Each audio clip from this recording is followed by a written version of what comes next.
What is up, Internet? Nerdlocker.com, back here with this week's comic book reviews, and I'm starting out with Batman, number 26. I just can't stop saying enough good things about Batman. Scott Snyder and Greg Capullo continue to do awesome every issue, but the thing I love most about this issue is we really get to see young Bruce Wayne and just how, angry he is. Just pure anger at the police force and James Gordon. And it's really cool because you see that you see the fuel behind Batman. You finally see, underneath everything else, what drives him to do this. We did take a little step back from some of the action, but this new villain they've introduced is outstanding. I can't wait to see how this ends, and it just seems like Zero Year, there's so much going on, because he still has the Riddler to deal with. He has so much on his plate, and it's cool seeing him try to handle everything, and this is just a great origin for Batman. Like I said, can't stop saying enough good things about it. I give this 5 out of 5 Nerd Skulls. Hey there, nerds. Jim here with my comic book reviews this week. And first up, I have Justice League 3000, number 1. I've never been a big fan of these ones where they jump into the future. Only exception is when Batman Beyond came out. That was pretty awesome. But other than that, I'm not a big fan. So I was curious to read this. It has its really good moments and its sort of boring moments. And I might not understand what is going on, and they're going to lead to it in the next issues. So I'm giving it a break because this is number 1 issue. But when they bring the Justice League together as a team, it's hilarious. And it's hilarious in a way that they do not get along. And I'm talking about, we have Superman, Batman, The Flash, Wonder Woman, Green Lantern. And they are basically clones. They use genetic material from the original members thousand years ago, and that's how we have the new one. So they're basically a shade off. Superman basically doesn't have any Clark Kent to him, which to me is hilarious because he's a jerk. He refers to himself in the third person. He's, as usual, at odds with Batman Bruce Wayne, but it's even more so now because there is no Clark Kent sort of keeping him human. He's almost all alien, big head jerk dude, and it's funny. Wonder Woman is very, very, in fact, they even say she's too much Amazon. And then she's just rage and fighting. And it's hilarious. Hal Jordan doesn't actually have a ring. He's got a cloak. And doesn't actually give him the same powers. And he complains about it. And the Flash just is not optimistic like he usually is. So there's these little things that are different, yet it's the Justice League. So it's funny to see these differences and how they're going to come together. What I don't like is the world they're setting up that I don't understand quite yet, so I was a little confused. They show the Wonder Twins, which I don't get the sense that it's the typical Wonder Twins because it doesn't seem like they have any powers, but that's the moniker that they use and give them. So I'm curious to see where they're going. They're basically the ones in control of this Justice League project at Cadmus, which we all know is secrets and what they're doing, and it's not exactly all above shelf. So I'm curious to see where it goes. This one was entertaining, really entertaining at moments, but sometimes a little boring. So I'm only going to give it 3 out of 5 Nerd Skulls. But I'm curious to read number 2 and see how this world sets up and where they're going. So check it out. All right, I got to read Uncanny X-Men number 15, Inhuman, or the Inhumanity tie-in. And, oh my God, it's girls' night. All the girls are going out because they realize that they live on a secret base and there's nothing there.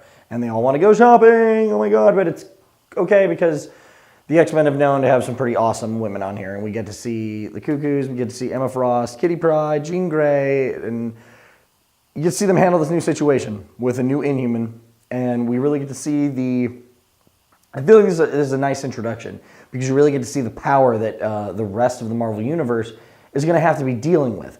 You also get to see something kind of cool that gets thrown into this. Maybe something that's going to play bigger into the Inhumans book.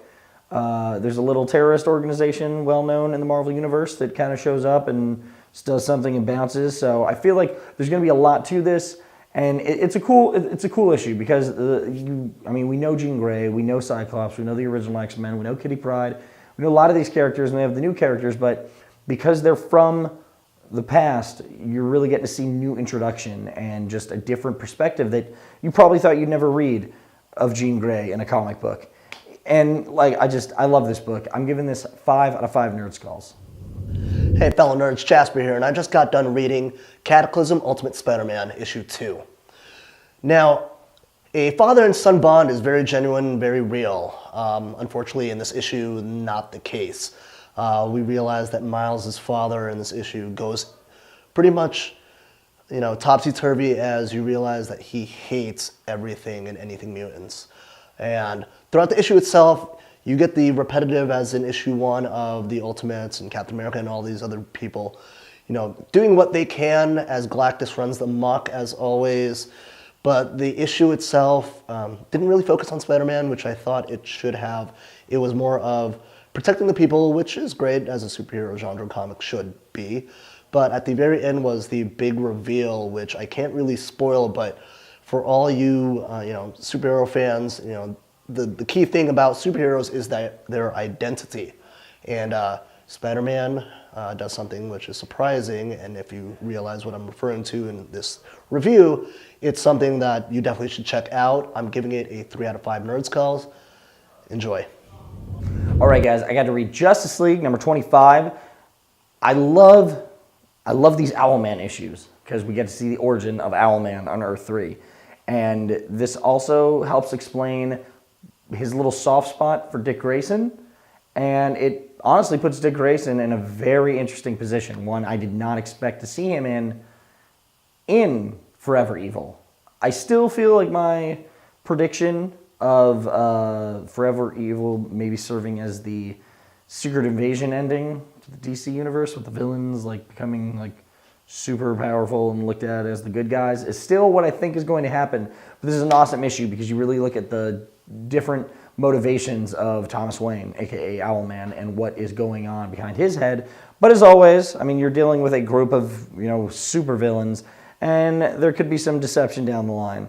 But I like this issue. If you're reading Forever Evil, I definitely suggest picking this up because you get to see certain people set up for certain things that I'm sure we will see play out in Forever Evil. So I'm giving this book 4 out of 5 nerd skulls. So next up, I have Archer and Armstrong number 16. And as you know, I love this book. We're coming to the Civil War between the sects, and it's just amazing where this is going.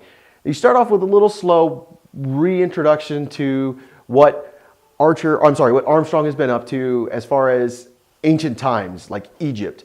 And then we come into the sects are just at it again, fighting, taking each other out. The 1% is just gone. Love how they're getting to this. We saw Maria again, and she's basically hostage, but it looks like the sisterhood is gonna let her in and not kill her, so that's kind of interesting. But then we cut to the meat of the story with Archer and Armstrong. As always, Armstrong is waking up drunk, hungover, not in a good place, and he sees that he's with Archer, which is a shock because when they last sort of met in the faraway, Archer found Armstrong with Maria, and it wasn't good. It was not happy. They'd slept together, and Archer was definitely jealous. But now they're back together. They're in the real world. Archer needs Armstrong. Armstrong clearly needs Archer. And we basically set on a new MacGuffin, which is really cool, because that was what's great about when this first started with the Boon. So I'm very happy we're starting back on this. Archer has found what he's looking for, and now all the sects are going to come together and try and stop him. I love where this is going. 4 out of 5 nerd skulls. I cannot wait to see how they resolve this. All right, I got to read Superman and Wonder Woman number 3. Now, there's some of this book that's bothering me is the kind of just relationship-y talk, which I get. As much as I don't like to read it, I understand why it's there, because we're looking at Superman and Wonder Woman together for like the first time that we've really seen in a regular continuity story. And it is a big deal with, Superman and Wonder Woman being together. The action in this book, though, is not to be ignored. As much as there's talking about relationships and all this other stuff, the action in here is outstanding. We get to see Zod show up, and we get to see the Justice League of America, and I like that this is all encompassed. They really are letting you know that this is currently going on. This is what's happening, and everyone should be reading it. The ending of this book kind of goes back to the gossipy feel of it, but I'm telling you, the action in this book is reason enough to read it. And I mean, if you're into that, if you're into like the whole dynamic of the relationship, I would definitely pick this up. I'm giving it 4 out of 5 Nerd Skulls. So next up I have Lazarus number 5. Big fan of this book. I didn't see this one coming. So this was great story so far. When we left it, Forever was in a bad way, but she basically had come to terms with being blown up in the family, Carlisle family. Now we're sort of setting up the next story, and Jonah's still on the run. They don't know where he is. Joanna is basically taking responsibility for her own domain, which is sort of weird and, she's never been responsible, and Forever is visiting her, so she knows that she's sort of under their father's watchful eye, and she's trying to be on the straight and narrow. By all appearances, I'm sure something else is going on in the background. It was really weird. They cut to some of the Monroe's story, and it seems like Monroe's not really taking care of their land and their area and basically the people that work for him. So I'm not exactly sure why they're showing this, but obviously something's going to happen because this book, if nothing else, doesn't leave loose ends. So they're getting us somewhere. We just don't know yet. Once again, love the story. Love Forever as a character. They show us some flashbacks of her as a kid, and you see why she is the way she is, and that she really does have this sensitive side, and she wants this love, and she wants this appreciation from her father to say, atta girl, way to go. And she's not getting it, and she probably will never get it. But we've seen sort of the flip side in that her father talks very highly of her. In fact, it seems to be his favorite child, even though it's not technically his child. And one of the most revealing scenes is very cool. She gets a text, something we already know, but it's obviously playing in the back of her mind. We don't know who sent it. So, obviously more layers being peeled away.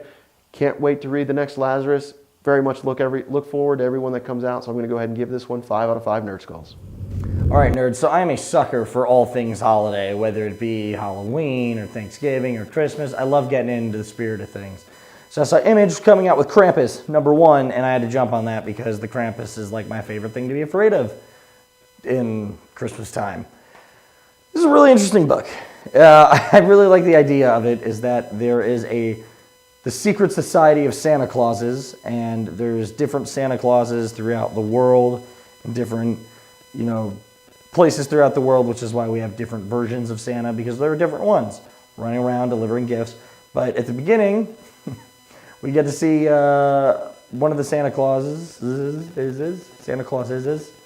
at the grave of St. Nicholas, where all the other Santas get their powers from, and someone has stolen his bones, and they're losing all their powers. They don't have magic anymore. Who do they go to? The Krampus, because the Krampus used to ride shotgun with Santa, as you well know if you know of the Christmas Krampus. But in the 50s, they caught him, imprisoned him, and were like, you know what, no more, because you just go around beating the crap out of kids all the time. We can't have that. So they kind of have him be their go-to guy. He's going to go save everyone. But they kind of strap a bomb to him, the naughty bomb, and if he's ending up on the naughty list, guess what? It blows up and it kills him. So it's fun. If you're into this stuff, it's fun. I kind of hope we get it all out by Christmas, because I feel like if I'm still reading this in February, I'm going to be kind of like, man, Christmas is over. But either way, I like this. I think it's fun. I definitely suggest picking it up. It really is. It is a fun read. I'm going to give it 4 out of 5 Nerd Skulls.